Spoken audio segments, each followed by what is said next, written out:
প্রথমে হচ্ছে যে পদ্ধতি সেটা হচ্ছে পানির মধ্যে যদি মধু ফেলানো হয় সেক্ষেত্রে সেই মধুটা নিচে পড়ে যাবে মিক্স না হয়ে।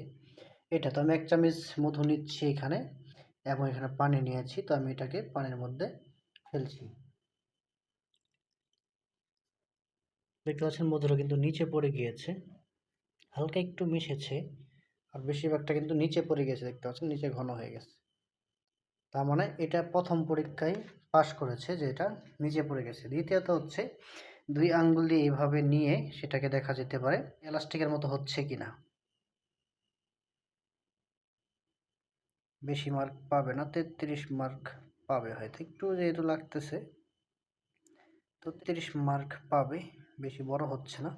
তো তারপর হচ্ছে সেই মধুটা যদি কাপড় বা কোনো টিস্যু পেপারে ফেলানো হয় তাহলে সেইটা অনেকটা জায়গা জুড়ে নষ্ট করবে না, অল্প একটু জায়গা জুড়ে নষ্ট করবে। যদি পানি থাকে তাহলে অনেকটা বেশি জায়গা নেবে।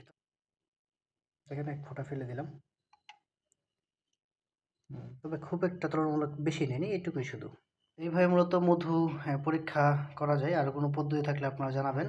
এই মধুটাকে আপনারা কতটুকু খাঁটি বলবেন সেটা অবশ্যই আপনারা কমেন্টে জানাবেন।